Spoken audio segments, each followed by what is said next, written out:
bagaimana sebuah perusahaan teknologi besar seperti Bukalapak bisa terseret dalam kasus ganti rugi miliaran rupiah? Apa yang sebenarnya terjadi di balik layar? Dan bagaimana langkah-langkah hukum yang mereka tempuh untuk menghadapi putusan Mahkamah Agung? Di video kali ini, kita akan mengungkap prosedur hukum yang terlibat dalam salah satu sengketa bisnis terbesar di sektor teknologi Indonesia. Selamat datang di Bicara Saham.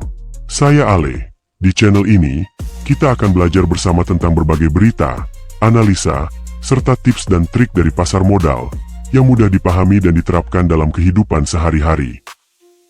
Dalam beberapa kasus sengketa bisnis, keputusan hukum tidak bisa dieksekusi begitu saja. Ini juga berlaku bagi Bukalapak, yang saat ini diperintahkan membayar ganti rugi 107 miliar rupiah oleh Mahkamah Agung setelah kalah di 2 tingkat pengadilan. Namun, proses hukum ini belum selesai. Bukalapak berencana untuk mengajukan peninjauan kembali, sebuah langkah hukum yang cukup rumit dan melibatkan bukti-bukti baru atau argumen hukum yang lebih kuat. Prosedur hukum ini mencerminkan kompleksitas dalam sengketa bisnis, terutama ketika melibatkan perusahaan besar di sektor teknologi. Dalam menghadapi situasi ini, Bukalapak harus menjalani serangkaian tahapan hukum untuk mempertahankan posisinya. Meski hasil akhirnya belum pasti, langkah-langkah hukum ini menjadi bukti betapa pentingnya pemahaman yang mendalam tentang aturan hukum dalam menjalankan bisnis. Di balik tuntutan ganti rugi yang menggunung, terdapat cerita menarik tentang mengapa kerjasama antara Bukalapak dan PT Harmas Jales Veva berakhir dengan konflik. Pada awalnya, kesepakatan bisnis ini terlihat menjanjikan. Bukalapak membutuhkan ruang kantor yang ideal untuk operasionalnya, sementara PT Harmas Jales Veva berjanji menyediakan lokasi di Tower Office One Bell Park yang strategis. Tapi, harapan itu sirna ketika PT Harmas belum mampu memenuhi kewajibannya menyediakan ruangan yang sesuai dengan perjanjian. Bayangkan, sebuah perusahaan teknologi terkemuka yang dihadapkan pada kondisi ketidakpastian operasional karena tidak memiliki kantor yang memadai. Situasi ini tidak hanya mempengaruhi Bukalapak, tetapi juga reputasi PT Harmas sebagai pengembang properti. Ketika Bukalapak memutuskan untuk membatalkan kerjasama secara sepihak, konflik menjadi tak terhindarkan. Gugatan dilayangkan, dan kini, nama kedua perusahaan ini terlibat dalam perselisihan hukum yang menguras energi dan merusak citra mereka di mata publik. Bagaimana bisa sebuah proyek besar berujung pada masalah seperti ini? Keputusan Bukalapak untuk memutus sepihak letter of intent dengan PT Harmas Jales Veva menjadi titik kritis dalam hubungan bisnis mereka. Letter of intent, yang pada dasarnya merupakan kesepakatan awal antara dua pihak sebelum perjanjian resmi diteken, seharusnya menjadi pijakan menuju kerjasama yang solid. Namun, ketika Bukalapak menarik diri dari kesepakatan ini, konsekuensinya tidak hanya terbatas pada kegagalan proyek, tetapi juga memicu gelombang tuntutan hukum.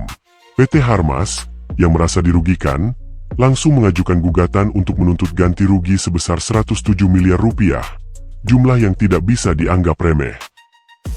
Dampak dari pemutusan letter of intent ini terasa di 2 level. Secara hukum, Bukalapak menghadapi risiko reputasi dan finansial yang serius, karena harus mempertahankan posisinya di pengadilan, sementara PT Harmas memperjuangkan hak mereka atas kerugian material yang diklaim. Dari sudut pandang bisnis, kasus ini memperlihatkan betapa rapuhnya sebuah kesepakatan awal yang bisa berujung pada konflik besar jika tidak dijaga dengan hati-hati. Pertanyaannya kini adalah, apakah Bukalapak bisa menghindari ganti rugi besar ini, atau akankah PT Harmas berhasil mendapatkan kompensasi yang mereka tuntut? Setelah pemutusan sepihak letter of intent, konflik antara Bukalapak dan PT Harmas akhirnya bermuara di pengadilan. Tidak hanya berhenti di tingkat pertama, kasus ini bergulir hingga ke meja Mahkamah Agung. Proses hukum yang panjang, melelahkan, dan penuh ketidakpastian menjadi bagian dari realitas bagi kedua perusahaan. Dalam perjalanan hukum ini, Bukalapak mengalami kekalahan 2 kali, baik dalam proses banding maupun kasasi. Setiap keputusan yang keluar membawa dampak besar bagi bisnis mereka. Mahkamah Agung, sebagai institusi hukum tertinggi di Indonesia, memainkan peran penting dalam menyelesaikan sengketa korporasi besar seperti ini. Dengan putusan yang telah dikeluarkan, Bukalapak kini harus mempertimbangkan langkah terakhir, peninjauan kembali.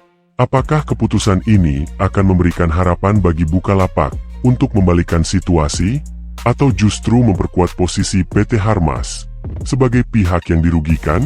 Di balik semua ini, jelas terlihat bahwa keputusan final Mahkamah Agung tidak hanya berdampak pada sisi hukum, tetapi juga menjadi penentu nasib bisnis Bukalapak ke depan.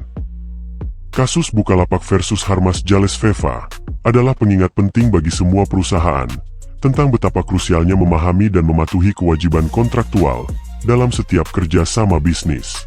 Ketidakmampuan memenuhi tanggung jawab, seperti penyediaan ruang kerja dalam kasus ini, bisa berujung pada sengketa hukum yang berlarut-larut dan merugikan. Bukan hanya sekadar kerugian finansial, konflik ini menunjukkan bagaimana satu kesalahan dalam manajemen kontrak bisa memicu dampak hukum yang mengancam reputasi perusahaan secara luas. Pelajaran besar dari kasus ini adalah pentingnya mitigasi risiko sejak awal, mulai dari memahami dengan jelas setiap butir perjanjian hingga menyusun strategi untuk mengantisipasi potensi masalah. Perusahaan harus selalu berhati-hati, memastikan komunikasi yang terbuka, mendokumentasikan setiap perubahan atau permasalahan dalam kesepakatan, serta selalu berpegang pada prosedur hukum yang berlaku, adalah kunci untuk menghindari konflik serupa. Jadi, bagaimana perusahaan dapat melindungi diri dari sengketa hukum yang merugikan? Jawabannya terletak pada bagaimana mereka merespons tantangan hukum dengan tanggung jawab dan kehati-hatian. Jika Bukalapak benar-benar harus membayar ganti rugi sebesar 107 miliar rupiah, ini tentu bukan sekadar angka di atas kertas. Dalam dunia bisnis, jumlah sebesar itu dapat mempengaruhi berbagai aspek operasional, mulai dari alokasi anggaran hingga strategi pertumbuhan perusahaan. Bagi perusahaan teknologi seperti Bukalapak, yang sedang berusaha menjaga posisinya di pasar yang sangat kompetitif, dampak finansial ini bisa sangat signifikan. Dana yang seharusnya digunakan untuk pengembangan teknologi baru atau ekspansi pasar, harus dialihkan untuk menutupi kerugian hukum, sebuah keputusan yang tidak hanya merugikan dalam jangka pendek, tetapi juga bisa memengaruhi strategi jangka panjang. Di sisi lain, PT Harmas Jales Veva, yang bergerak di sektor properti, juga menghadapi situasi yang tak kalah kompleks. Ganti rugi sebesar 107 miliar rupiah bisa menjadi suntikan dana yang sangat dibutuhkan untuk mengatasi masalah keuangan perusahaan. Namun, kemenangan ini juga mencerminkan ketidakstabilan pasar properti di Indonesia, di mana proyek-proyek besar sering terhambat oleh masalah hukum dan perjanjian yang tidak berjalan mulus. Lalu, bagaimana kondisi fundamental dari PT Bukalapak saat ini? Ayo kita review. Jangan lupa like, subscribe, dan share video ini, agar sobat sekalian tidak ketinggalan update terbaru seputar dunia saham.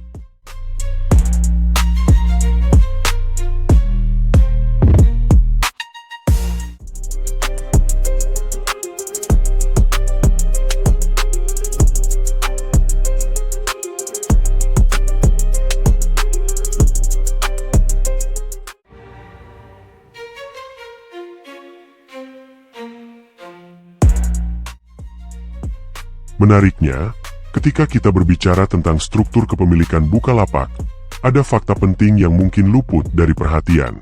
Pemegang saham terbesar Bukalapak saat ini adalah PT Kreatif Media Karya, yang memiliki sekitar 24,62% dari total saham, atau setara dengan lebih dari 25 miliar lembar saham.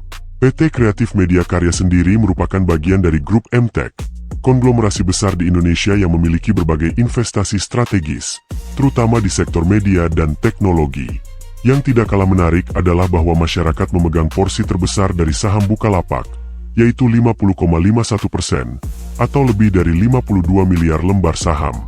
Dengan begitu banyaknya pemegang saham publik, reaksi terhadap rumor akuisisi ini telah menciptakan fluktuasi besar pada harga saham Bukalapak di pasar. Hal ini menunjukkan bahwa spekulasi terkait akuisisi dapat dengan cepat mempengaruhi keputusan investasi publik. Seiring dengan naik turunnya harga saham, banyak yang bertanya-tanya, apakah pemegang saham mayoritas seperti PT Kreatif Media Karya akan tetap mendominasi, atau akuisisi ini akan membawa perubahan signifikan dalam struktur kepemilikan dan arah perusahaan? Menariknya, meskipun rumor akuisisi ini mengguncang pasar, ada tren yang cukup mengkhawatirkan di laporan keuangan Bukalapak. Tercatat bahwa aset Bukalapak mengalami penurunan dari Rp26,1 triliun pada Desember 2023 menjadi Rp25,1 triliun di Juni 2024. Ini menunjukkan bahwa perusahaan sedang menghadapi tantangan dalam mempertahankan kekuatan asetnya. Penurunan ini, meskipun tampak kecil, tetap mengisyaratkan adanya tekanan di sektor operasional atau mungkin strategi pengembangan yang belum memberikan hasil sesuai harapan. Tak hanya itu, ekuitas Bukalapak juga mengalami penurunan dalam periode yang sama, dari Rp25,3 triliun menjadi Rp24,4 triliun. Penurunan ini bisa menjadi sinyal bahwa kemampuan Bukalapak untuk menghasilkan nilai bagi para pemegang sahamnya juga sedikit tergerus. Namun, pertanyaannya adalah, apakah penurunan ini akan memicu percepatan akuisisi, atau justru membuat prosesnya semakin rumit? Penurunan ekuitas dan aset ini menjadi elemen penting yang tak boleh diabaikan oleh investor yang mengamati perkembangan Bukalapak dari dekat. Di tengah penurunan aset dan ekuitas yang cukup signifikan, ada berita yang sedikit lebih menggembirakan bagi Bukalapak. Liabilitasnya mengalami penurunan. Dari yang semula Rp792 miliar pada Desember 2023, liabilitas perusahaan turun menjadi Rp682 miliar pada Juni 2024. Penurunan ini menunjukkan adanya perbaikan dalam pengelolaan kewajiban finansial Bukalapak, yang bisa menjadi sinyal positif di mata investor. Mengurangi liabilitas tentunya dapat memberikan ruang lebih bagi perusahaan untuk berinvestasi kembali, atau bahkan memperkuat posisi di pasar. Namun, pertanyaannya, apakah penurunan liabilitas ini cukup untuk mengimbangi penurunan aset dan ekuitas yang lebih signifikan? Sementara itu, di sisi pendapatan, Bukalapak menunjukkan performa yang lebih baik. Pendapatannya meningkat dari Rp2,1 triliun pada Juni 2023 menjadi Rp2,4 triliun pada Juni 2024. Ini merupakan tanda bahwa meskipun ada tekanan di sisi aset dan ekuitas, perusahaan masih mampu mencatatkan pertumbuhan yang stabil dalam pendapatan. Kenaikan pendapatan ini bisa jadi merupakan hasil dari strategi baru atau peningkatan volume transaksi yang signifikan di platform mereka. Namun, apakah lonjakan pendapatan ini cukup untuk menutupi kerugian yang terlihat pada sisi aset dan ekuitas? Ini adalah pertanyaan besar yang belum terjawab dan pastinya akan terus memengaruhi pola pikir para pemegang saham dan investor ke depannya. Namun, di balik peningkatan pendapatan yang terlihat menjanjikan, ada lonjakan yang cukup mencemaskan pada beban pokok pendapatan Bukalapak. Dari Rp1,6 triliun pada Juni 2023, beban ini meningkat tajam menjadi Rp1,9 triliun di Juni 2024. Kenaikan ini menandakan adanya tekanan pada margin keuntungan perusahaan, yang mungkin mencerminkan biaya operasional yang lebih tinggi atau peningkatan biaya terkait dengan ekspansi dan pengembangan layanan. Walaupun pendapatan meningkat, beban yang semakin besar bisa menjadi hambatan dalam menjaga kestabilan profitabilitas perusahaan. Apa yang sebenarnya menjadi penyebab utama dari lonjakan beban ini? Apakah perusahaan sedang berinvestasi besar-besaran dalam infrastruktur? Ataukah ada perubahan signifikan dalam model bisnis yang menambah tekanan biaya? Lebih mengkhawatirkan lagi, kerugian investasi Bukalapak juga mengalami lonjakan yang sangat besar. Dari Rp120 miliar pada Juni 2023, kerugian investasi ini melonjak menjadi Rp1,3 triliun di Juni 2024. Ini menunjukkan bahwa Bukalapak mungkin menghadapi kesulitan dalam mengelola portofolio investasinya, yang mungkin tidak memberikan hasil yang diharapkan. Kerugian besar dalam investasi ini bisa menjadi tanda bahwa perusahaan harus meninjau kembali strategi investasi mereka, agar tidak semakin terperosok dalam kerugian yang lebih dalam. Ketika kita melihat angka-angka yang lebih mendalam, gambaran tentang tantangan keuangan Bukalapak semakin jelas. Rugi periode berjalan perusahaan melonjak drastis, dari Rp393 miliar pada Juni 2023 menjadi Rp747 miliar pada Juni 2024. Ini menunjukkan bahwa meskipun ada peningkatan pendapatan, perusahaan masih berjuang keras untuk mencapai titik impas dengan kerugian yang terus membengkak. Apa yang menjadi penyebab utama dari lonjakan kerugian ini?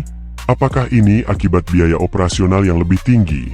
Atau ada masalah struktural yang lebih mendalam dalam model bisnis Bukalapak yang belum teridentifikasi? Meningkatnya kerugian ini tentu mengundang pertanyaan besar.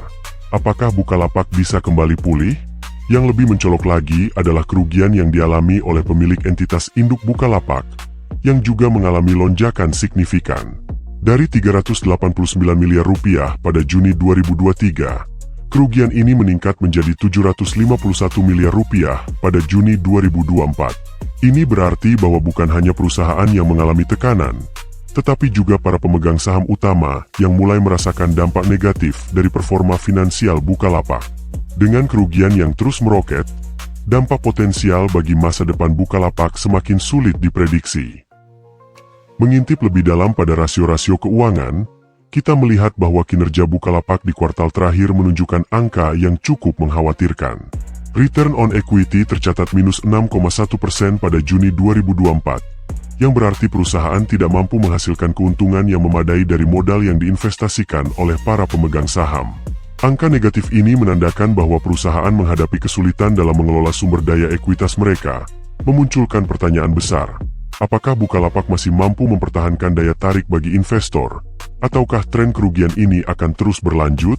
Tidak hanya return on equity yang menunjukkan angka negatif, tetapi return on assets Bukalapak juga tercatat minus 5,9% pada Juni 2024. Ini semakin memperburuk gambaran tentang bagaimana perusahaan mengelola aset-asetnya untuk menghasilkan laba.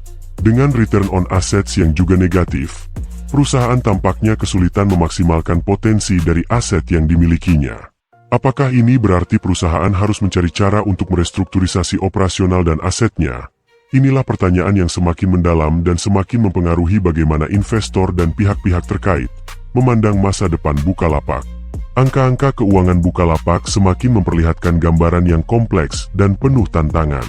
Salah satunya adalah net profit margin yang tercatat minus 31,1% pada Juni 2024. Sebuah angka yang menggambarkan betapa dalamnya kerugian yang dialami perusahaan dibandingkan dengan pendapatan yang dihasilkan. Ini berarti bahwa dari setiap rupiah yang diperoleh Bukalapak, hampir sepertiganya berakhir sebagai kerugian.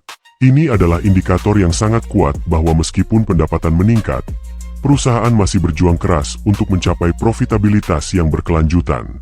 Apakah ini menunjukkan bahwa struktur biaya perusahaan terlalu tinggi? Ataukah ada faktor lain yang lebih mendalam yang menyebabkan margin keuntungan terus tergerus? Lebih lanjut lagi, debt to equity ratio Bukalapak tercatat hanya 2,8% pada Juni 2024, sebuah angka yang menunjukkan bahwa perusahaan memiliki utang yang relatif rendah dibandingkan dengan ekuitas yang dimiliki. Ini bisa dilihat sebagai tanda positif dari sisi kestabilan keuangan, di mana perusahaan memiliki ketahanan yang cukup baik terhadap tekanan utang. Namun, dengan kerugian yang terus membengkak, apakah rasio utang yang rendah ini cukup untuk menopang kelangsungan perusahaan? Atau justru, minimnya utang ini menunjukkan ketidakmampuan perusahaan dalam mengakses pembiayaan yang lebih besar untuk mendorong pertumbuhan dan ekspansi? Melihat lebih dalam ke arus kas perusahaan, kita menemukan angka yang cukup mencolok dan menimbulkan pertanyaan besar. Arus kas yang dihasilkan dari aktivitas operasi Bukalapak tercatat hanya 105 miliar rupiah pada Juni 2024. Meskipun arus kas positif ini menunjukkan adanya kelangsungan operasional, angka ini terbilang kecil dan tentu saja tidak cukup untuk menutupi berbagai tantangan keuangan yang dihadapi oleh perusahaan. Dengan pendapatan yang meningkat, arus kas operasional yang terbatas ini semakin menyoroti ketidakmampuan Bukalapak untuk menghasilkan likuiditas yang memadai. Apakah ini menunjukkan adanya masalah dalam efisiensi operasional? Ataukah ada faktor lain yang menghambat kemampuan perusahaan untuk menghasilkan kas lebih banyak dari aktivitas inti mereka? Yang lebih mengejutkan adalah arus kas yang digunakan untuk aktivitas investasi, yang tercatat sebesar 6 triliun rupiah pada Juni 2024. Angka ini jauh lebih besar daripada arus kas operasional, yang menunjukkan bahwa Bukalapak telah mengalokasikan dana dalam jumlah besar untuk investasi, mungkin untuk ekspansi atau pengembangan infrastruktur yang lebih besar. Namun, dengan kerugian yang terus membengkak dan pendapatan yang masih terbatas, pertanyaannya adalah, apakah investasi besar ini akan membawa hasil yang sepadan, atau justru menambah beban finansial perusahaan? Meskipun Bukalapak berhasil menghasilkan arus kas sebesar 13 miliar rupiah dari aktivitas pendanaan pada Juni 2024, angka ini tampaknya tidak cukup untuk menutupi keseluruhan kebutuhan finansial perusahaan yang terus menurun. Arus kas pendanaan ini mungkin menggambarkan upaya perusahaan untuk menarik dana baru, mungkin dari pemegang saham atau kreditur, dalam rangka menjaga kelangsungan operasional dan menutupi defisit yang terjadi di sisi arus kas operasional dan investasi.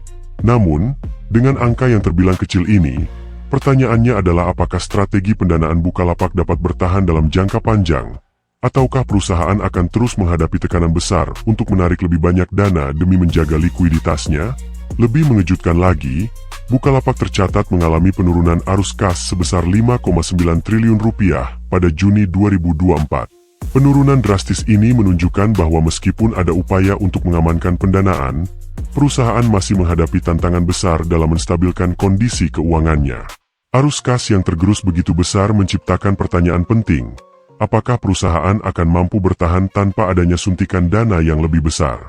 Penurunan arus kas yang signifikan ini membuka spekulasi lebih dalam mengenai arah masa depan perusahaan dan bagaimana langkah strategis perusahaan bisa memengaruhi perjalanan mereka ke depan.